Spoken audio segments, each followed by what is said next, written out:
외대인 여러분 안녕하십니까? FBS 뉴스 앵커 이정민입니다. 첫 소식입니다. 지난 7월 공표되었던 생리공결제 전산화 시행이 학우들의 반대로 보류되었습니다. 그 자세한 내막을 박주연 기자가 알아보았습니다. 지난 7월 한국외국어대학교 총학생회 포럼은 생리공결제 전산화의 시행을 공표했습니다. 생리공결제 전산화가 시행되면 기존 생리공결제 양식을 작성하여 출력 후 제출하던 방식 대신 온라인으로 생리 시작 일자에 따라 자동 생성된 폼을 출력 후 제출하는 방식을 통해 생리공결을 인정받을 수 있습니다. 그러나 학생들의 잇따른 반발이 계속됐습니다. 페이스북에 업로드된 총학생회 입장문 중 생리기간 입력이라는 구절이 문제가 됐습니다. 학생들은 자신의 민감한 개인정보를 학교 측에 제공하는 것에 불편함을 느꼈고 주기가 불규칙할 경우 정당한 권리를 보장받지 못할 것에 대한 우려를 표했습니다. 생리공결제의 원래 취지는 온라인상으로 쉽게 생리공결을 인정받을 수 있도록 하여 학생들의 편리를 도모하기 위한 것이었습니다. 입력된 학생들의 생리주기가 고정된 상태로 유지되는 것이 아니라 매달 다른 생리 시작일을 입력한 후 그 후 일주일간 생리공결을 인정받고 싶은 수업을 선택하는 방식으로 학생들이 좀 더 간단한 방식으로 공결을 인정받을 수 있도록 하는데 목적을 두고 있었습니다. 그러나 이에 따른 정확한 정보 전달이 이루어지지 않았고 생리기간 입력이라는 구절에 대한 논란은 확산됐습니다. 결국 학생들의 의견을 수렴하여 총학생회는 정확한 정보 전달이 이루어지지 못했던 점에 대해 사과하고 이번 생리공결제 전산화 시행을 보류하기로 결정했습니다. 생리공결제 전산화는 좋은 제도인 것 같은데 분명히 개선점은 있는 것 같아요. 그 부분을 개선한 후 시행되었으면 좋겠습니다. 수많은 논란을 낳으며 시행 공표 2달 만에 보류된 우리 대학 생리공결제 전산화. 조금 더 개선된 방식과 정확한 정보 전달으로 시행되길 바랍니다. FBS 뉴스 박주연입니다. 다음 소식입니다. 신입생 우수 입학 장학금 계속 수혜 자격이 평점 평균 3.2 이상에서 3.5 이상으로 변경되었습니다. 학우들과 어떠한 상의 절차도 없이 일방적으로 통보되어 논란이 되고 있습니다. 그 자세한 내막을 박성현 기자가 알아보았습니다. 우수 입학 장학금 계속 수혜 자격이 변경되었습니다. 하지만 학교 장학위원회는 이를 학생들에게 충분한 설명 없이 일방 통보했습니다. 학교 측은 학생 대표가 배석하지 않는 장학위원회에서 의결한 후 이렇게 장학공지의 변경 내용을 고지했습니다. 변경 내용을 살펴보자면 수혜 자격이 학점 평균 3.2에서 3.5로 상향 조절되었는데 공지 어느 부분에도 명확한 변경 사유가 드러나지 않았습니다. 이에 대해 학생지원팀과 전화 인터뷰를 진행했습니다. 성적 장학금을 약간씩 줄이면서 저소득 학생들에 대한 장학금을 드리자라는 그런 장학금 지급을 하는 정책을 추진하는 트렌드가 좀 있어요. 공고문에는 들어가지는 않았지만 그렇게 되면 계속 장학금을 수혜해야 하는 학생들이 못 받게 되는 장학금이 생깁니다. 그 장학금을 학생들한테 지급하지 않는다는 게 아니라 거기서 발생해서 남는 장학금은 저소득 학생한테 주는 저소득층 장학금으로 부여하자라는 장학위원회 학생 대표 참석하지 않았고요. 아직은 학교 내에서 그 학사라든가 그런 정책 결정을 하는 부분에 있어서 학생 대표 참여를 공식적으로 위원으로 위촉해서 학교도 나름의 사정이 있어서 내린 결정이겠지만 학교와 학교 학생 간의 약속이고 사회적으로 보면 일종의 계약인 건데 이거를 일방적으로 이렇게 결정을 내려서 통보를 한다는 게 수혜를 받고 있는 학생 입장으로서는 상당히 유감이라고 생각을 합니다. 이번 변경으로 인해 발생하는 잉여 장학금을 저소득층에게 지급하겠다는 학생지원팀. 보다 더 명확하고 구체적인 계획 수립이 필요해 보입니다. FBS 뉴스 박성인입니다. 본교가 39년 만에 중앙도서관을 폐쇄하고 약 2년 동안 리모델링에 돌입한다고 합니다. 그 자세한 내막을 박은영 기자가 알아보았습니다. 서울 캠퍼스 중앙도서관이 약 40년 만에 스마트 도서관으로 변신합니다. 앞으로 완공될 도서관에 기대되는 점은 많지만 1년 반 동안 임시도서관과 임시열람실 운영에 논란이 많습니다. 먼저 임시도서관 문제입니다.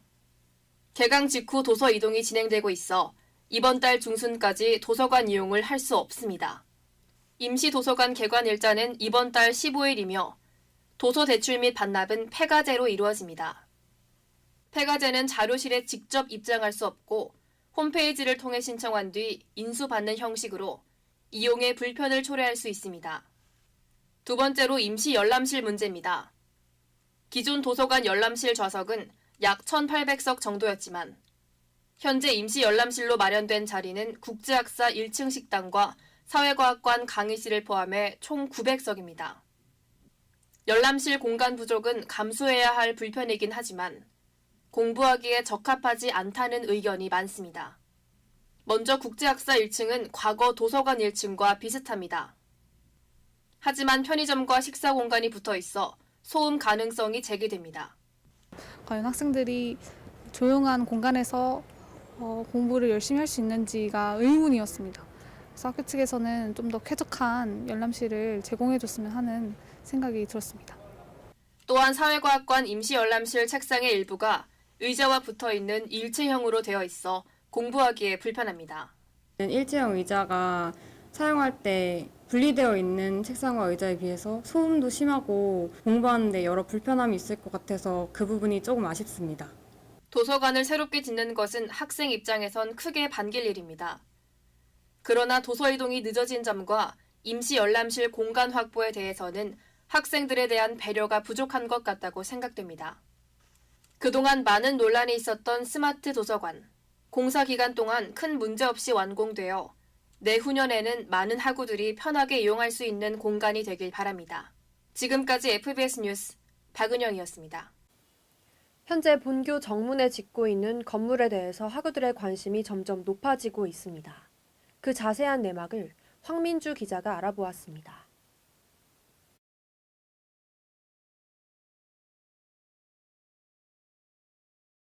글로벌 홀이란 외대에 다니는 외국인 학생들을 위한 기숙사 시설로 2017년 6월 9일부터 공사를 시작하여 2019년 1월 8일에 완공되는 우리 대학의 새로운 건물입니다. 글로벌 홀이 완공되면 기존의 글로비돔에 살던 외국인 학생들이 글로벌 홀을 이용하게 됩니다. 따라서 글로비돔에 자리가 생기게 되고 전보다 국내 학생 수용이 더 늘어날 것으로 예상됩니다. 글로벌 홀은 지하 2층, 지상 16층으로 건설될 예정입니다. 1층부터 3층까지는 부대시설로, 4층부터 16층까지는 기숙사로 이용된다고 합니다. 공차요. 투썸 플레이스요. 마스빈. 지하 1층에는 휴게실 하고 북카페가 지금 입점이 될 예정인데 그건 이제 수익 사업으로 아마 진행될 거고 1층에는 아마 그 상업 시설에 아마 들어갈 거예요.